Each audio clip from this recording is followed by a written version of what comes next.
vamos então passar ao último conferencista, que vai nos apresentar na plataforma online e que é o Dr. Holger Kohlherr, da Universidade de Würzburg, na Alemanha, que fez estudos de História, de Inglês e de Ciência Política na Universidade de Würzburg. Tem uma tese muito interessante, Exílio de um Rei Polêmico, referindo-se ao Dom Miguel I, mas dessa vez não será sobre o Dom Miguel. O Sr. Dr. Holger vai nos apresentar uma conferência que tem como título Tarrafal Nunca Mais, uma síntese dos primeiros 50 anos da memória histórica do campo de concentração do Tarrafal, portanto numa baliza cronológica que vai de 1974 a 2024. Tenho a palavra, Sr. Professor. Agora sim. Ok, perfeito. Obrigado. Então, Dr. José Évora, muito obrigado pela apresentação. Excelentíssimas senhoras, excelentíssimos senhores, para mim é uma grande honra falar aqui hoje no âmbito das comemorações do cinquentenário da liberação dos presos políticos do campo de concentração do Tarrafal.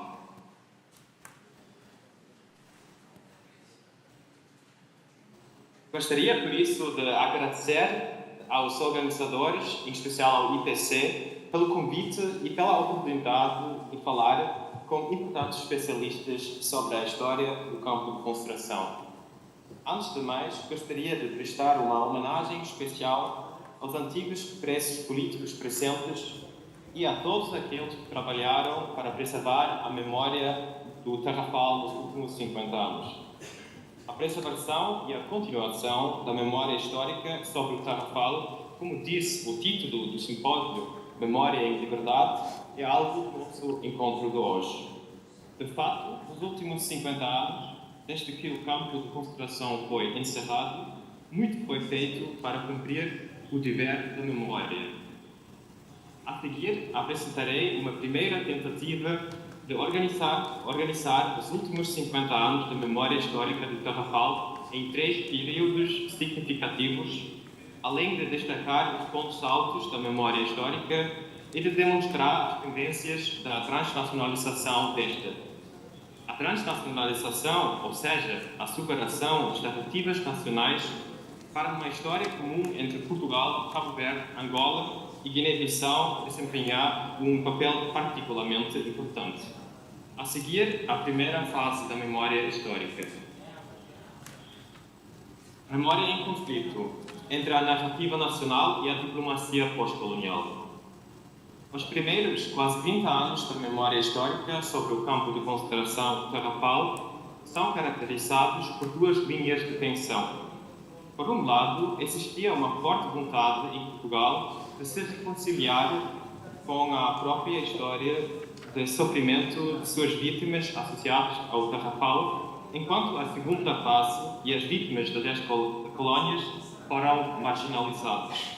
Por outro lado, a política externa portuguesa e cabo-verdiana, no final da década de 1970, reconheceu o potencial de interpretar o campo de concentração como um lugar transnacional, de recordação de uma luta democrática e anticolonial comum contra a ditadura salazarista. Após a queda do Estado Novo, o conhecimento sobre o Tarrafal não se revelou muito satisfatório entre a população portuguesa pós-revolucionária, pois o antigo regime dispunha de um aparelho de censura eficaz. As primeiras eruptions of memory foram possíveis graças às numerosas memórias relatadas pelos prisioneiros da primeira fase do campo, muitas delas publicadas pela editora comunista Avante, como esta aqui, que rapidamente se tornou o principal veículo de disseminação da memória sobre a primeira fase do campo da morte lenta.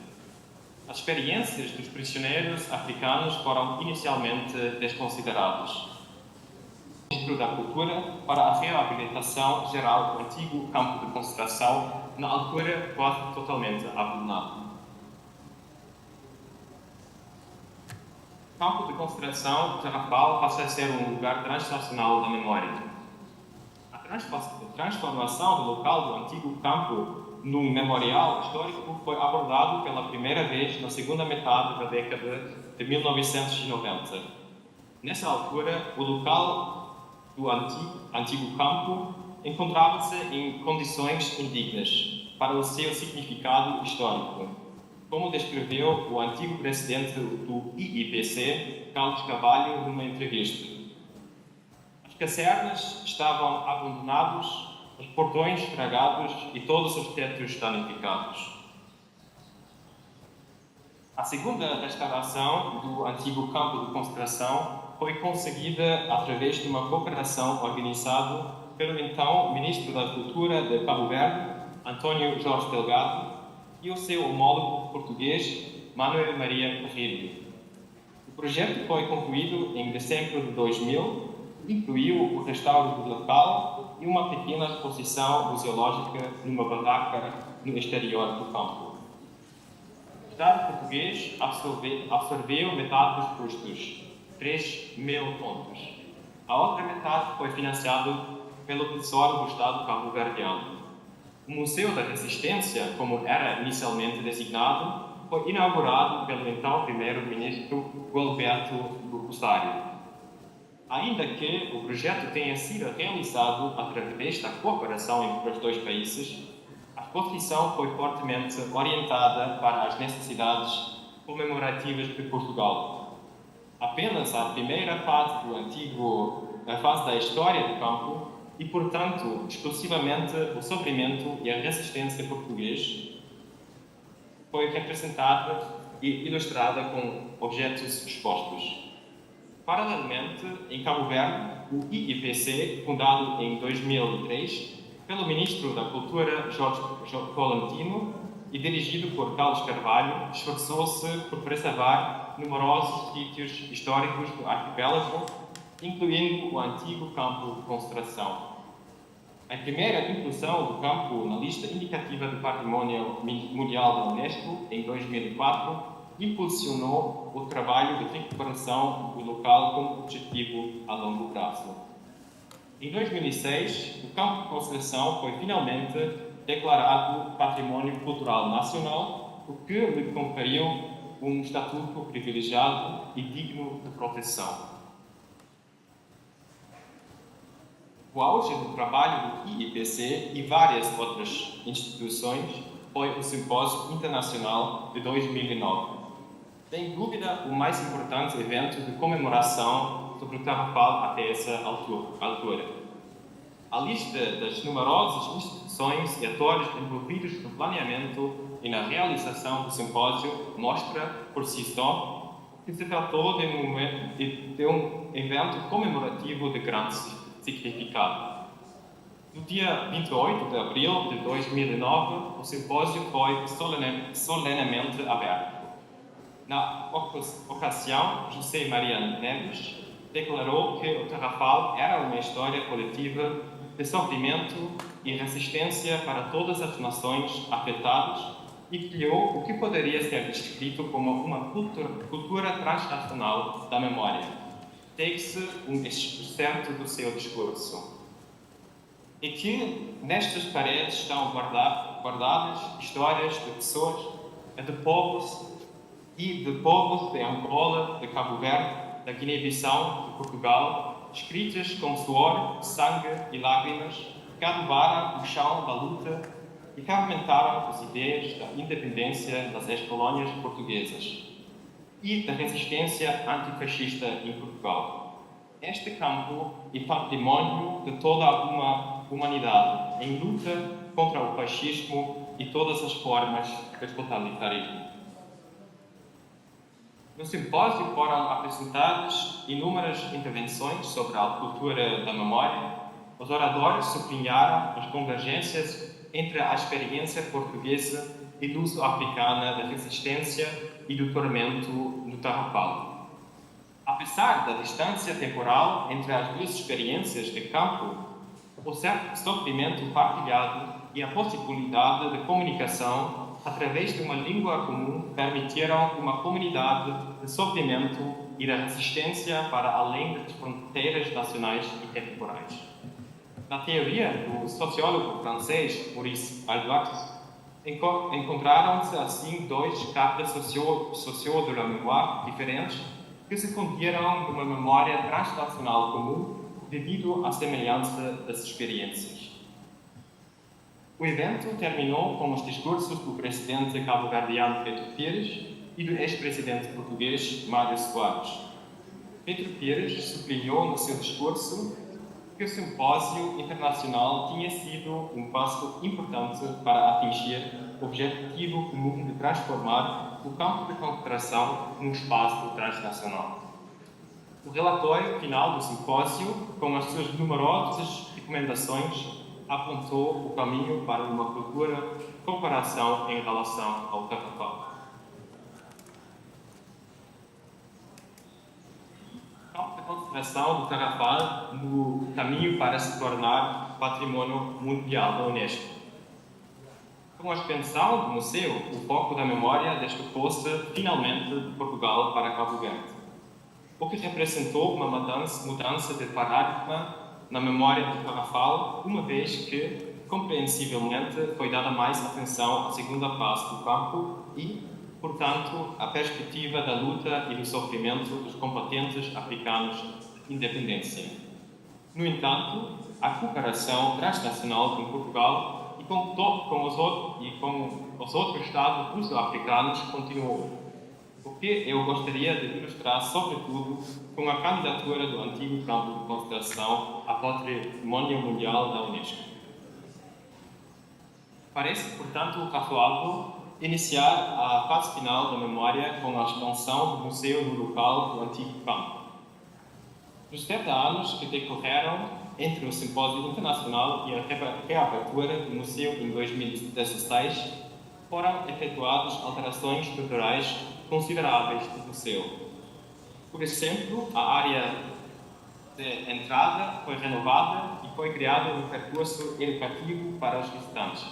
É possível observar também nas fotografias que os painéis informativos foram convertidos para o multilinguismo durante este período, permitindo que o público internacional também desfrutasse de uma visita informativa ao museu.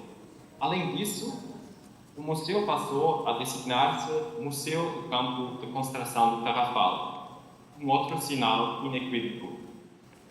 A cerimônia de reabertura do dia 20 de janeiro de 2016 contou com a presença do então primeiro-ministro português, António Costa. Em seu discurso solene, António Costa retomou o conhecido motivo da luta comum e declarou que a descolonização foi a condição sine qua non para a democratização de Portugal. O primeiro-ministro português concluiu o seu discurso com a fórmula apelativa "Nunca, mas nunca mais novos tarrafais". Posteriormente, a cooperação transnacional no setor museológico entre Portugal e Cabo Verde intensificou-se ainda mais. Em novembro de 2018, o ministro da Cultura cabo-verdiano, Abraão Vicente, visitou o Museu da Alambuque, em Lisboa, para contemplar uma exposição sobre o Tarrafal. Pouco depois, em novembro de 2019, o então presidente do IPC, Hamilton Jair Fernandes, assinou um acordo de parceria com o seu homólogo português durante uma visita ao Museu Nacional da Resistência contra a ditadura salazarista em Peniche. Para além da formação mútua do pessoal do museu, o objetivo do acordo foi apoiar técnica, científica e financeiramente a candidatura do campo de concentração a Patrimônio Mundial da Unesco. Calhar haverá em breve novidades sobre este assunto. Na conversa hoje entre a doutora Aleida Aguiar Monteiro e a doutora Aida Fechene. O tema da candidatura à Unesco nunca foi abandonado, mas desde a reabertura, em 2016, tem havido cada vez mais notícias na imprensa, particularmente com o Ministro da Cultura, Abraão Vicente, sobre a intensificação no tocante à candidatura. Um passo importante neste processo foi o novo projeto de restauração em grande escala, cuja realização foi celebrada no dia 23 de janeiro de 2021, pelo atual primeiro-ministro de Cabo Verde, José Ulisses Ferreira Silva. No dia 6 de junho de 2021, Abraão Vicente e a Ministra da Cultura de Portugal, Graça Fonseca, assinaram um memorando de cooperação para a candidatura à Unesco. Se o projeto for coroado de êxito, no futuro a história do campo de concentração salazarista poderá atingir um nível de reconhecimento que até transcende a região lusófona. Há apenas algumas semanas, no significativo dia 25 de abril, o pedido para a candidatura foi formalizado com a resolução número 35/2024. Enfim, um resumo da memória do Carrafal dos últimos 50 anos deve, portanto, ser descrito da seguinte forma. O impulso inicial para a memória histórica do campo de concentração partiu da sociedade civil e do Partido Comunista Português. A história do sofrimento dos portugueses foi o foco principal e só foi alargada transnacionalmente no discurso da diplomacia portuguesa à luta anticolonial da segunda fase do campo. Com a musealização do antigo campo de concentração na viragem do Gênio, a colaboração transnacional sobre a memória do Carrafal intensificou-se ainda mais e atingiu um primeiro ponto alto num simpósio internacional em 2009. A partir de então, o foco da memória deslocou-se para Cabo Verde, em resultado das contínuas obras no antigo campo de concentração como local de memória. Apesar da crescente exigência de tratar da segunda fase do campo em particular, manteve-se a primazia de uma memória partilhada do Carrafal entre Angola, Guiné-Bissau, Portugal e Cabo Verde. Projetos voltados para o futuro, como a candidatura conjunta à Unesco ou a impressionante comemoração do cinquentenário da libertação dos presos políticos do campo de concentração há 9 dias, são testemunho disso. Muito obrigado pela atenção.